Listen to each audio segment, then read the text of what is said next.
The Republican leader in the Senate, Mitch McConnell, does anybody know where he stands? See, now he'll take either position. Any Republican who votes for this should be defeated. Have you heard any other hosts say that? So as I was saying, when I broke down these numbers, I didn't do this analysis. They did it over at Real Clear Politics, and the numbers are the numbers. If the Republicans get 60% of the so-called white vote, and there is no monolithic white vote. People coming from their histories all over Europe, all over other parts of the world, just like there's no monolithic Hispanic or Latino vote. People from Peru are not from Bolivia, people from Bolivia are not from Colombia, and on and on and on. Same with Asian and all the rest. But I'm playing their game, the left's game. So let's play along. And I'm playing along with the pathetic Senate. And it is a pathetic Senate. It reminds me of the dying Roman Empire, the Senate. It's just grotesque. Anyway, if the Republicans get 60% of the so-called white vote, and Democrats get 60 to 70% of the so-called Hispanic vote, and over 90% of the so-called African-American vote, because every black person doesn't have their ancestry in Africa. Some can have in the Caribbean and so on. But again, I'm playing along with the government, playing along with the politics. Well, why wouldn't Republicans be pushing for immigration for more people who are likely to vote Republican? I'm not saying to the exclusion of other people. But how can it be that the Democrats know what their base is, whether it's based on religion or sexual preferences or skin color and all the rest, and they twist the government and our legal system into knots in order to advance their cause, but the Republicans don't? We're told that George Bush got 40% of the Hispanic vote. Wow! In his re-election. That's how to win, even though he wins by these small margins. And in 2000, quite frankly, he lost the popular vote. But that said, this fella writes this piece in a perfectly legitimate website, Real Clear Politics.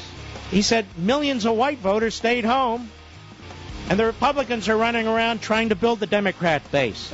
It's just, I don't even drink. I feel like having a scotch. We have a special call coming in from Congressman Steve King. Steve, how are you, sir? Well, I'm doing okay. I have some freedom left, Mark, and I'm feeling good enough about the ability to fight for the rest of it. All right, well, listen, we have about 4 minutes, so go ahead and fire away. Okay. Corker Amendment. It's Swiss cheese. It's the final solution for Harry Reid to stick this amnesty on us.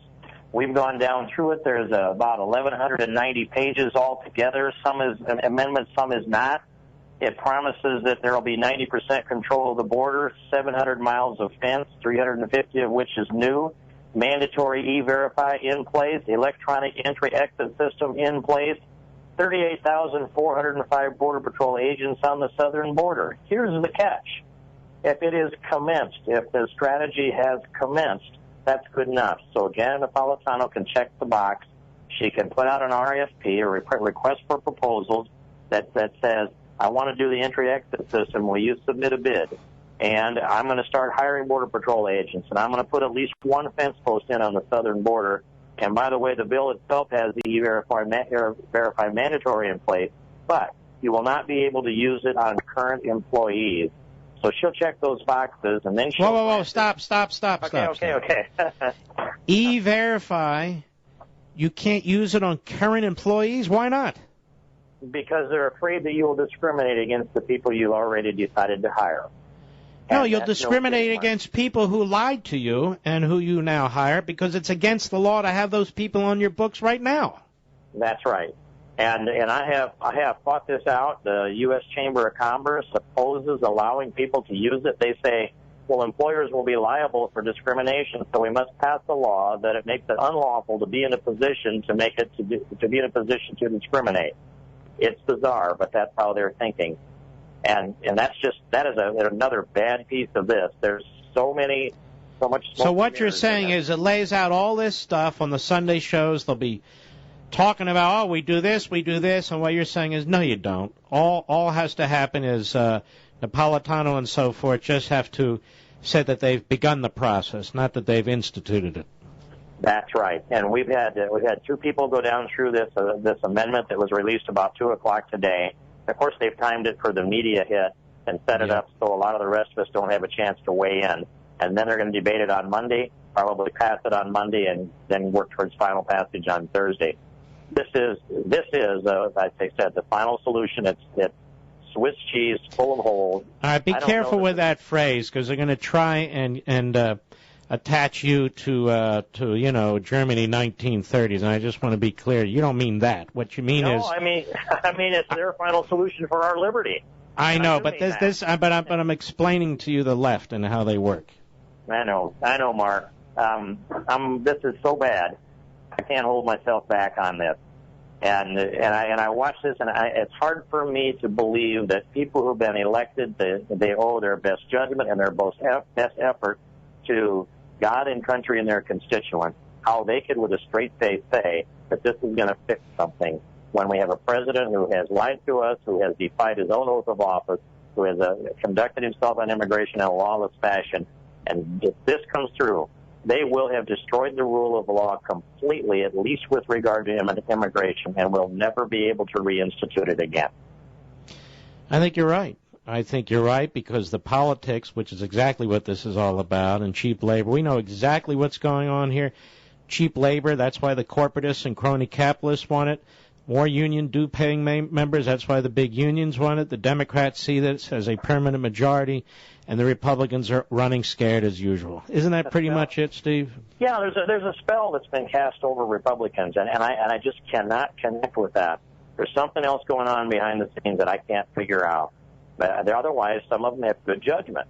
But also, under the exceptions of this Corker amendment, it says the Secretary can adjust status of the provisional immigrants if litigation has prevented one or more of the above conditions, which means you can't build a fence because it's not culturally sensitive, and if it's been found unconstitutional or if 10 years have elapsed.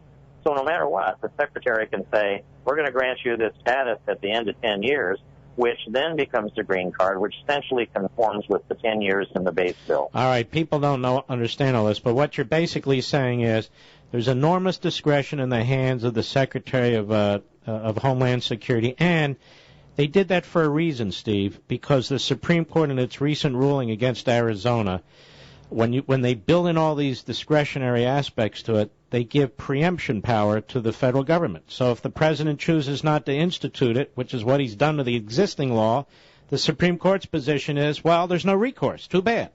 That's right. And with E-Verify, the language will be in the E-Verify component of this that preempts local governments from enforcing E-Verify. And so that's another piece of the preemption that we've put in place. This is, to me, I look at this and I think, I've been through this in 1986 and throughout the next couple of decades that we've gone through. The debate we had that began in 2005 and culminated in 2007 on immigration, the same voices, many of them, the same arguments from 86 are the arguments today. We have to bring these people out of the shadows. Mark David came here to live in the shadows. And to grant amnesty is to pardon immigration lawbreakers and reward them with the objective of their crime. And the myopic view of these establishment people is somehow that equation will be different because they're the ones configuring this plan. This amendment's a political statement. It is not a policy statement, and it's full of holes. And I'm hopeful that we can illuminate these holes between now and Monday. And some of these senators that may have signed on will realize that they've gone out on the end of a political plank as far as the American constituents are concerned. All right, Steve. Thanks for your call. I appreciate it, sir.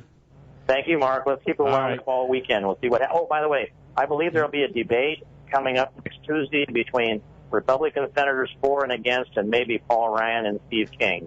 Keep your ear tuned for that. We're going to try to get that done. Well, keep my ears to it. I'm the one that said it ought to be done. Oh, yes, I do remember that. Well, we're following through on your advice. I hope you do. I hope it gets done, because I think if it's a real, true debate with Marco Rubio and Paul Ryan and folks like that on one side and you and Ted Cruz and others on the other side, I think they'll look silly, quite frankly. All right, Steve, I got to go. Have a good weekend. All right, take care. Congressman Steve King of Iowa. And you just look at the sleazy timing of this whole thing. And look at the swapping of the statute. We had an 840-some page statute. Now it's almost 1,100 pages. It's done at the 11th hour on a Friday evening They're going to vote on a Monday, this Monday. They're going to use this weekend to propagandize and tell you how it's so wonderful, and the media will say it is, because they're not looking at the specifics, and they don't care about the specifics. But everything is involved in the specifics, the details, and when you litigate these things, see, let me tell you something.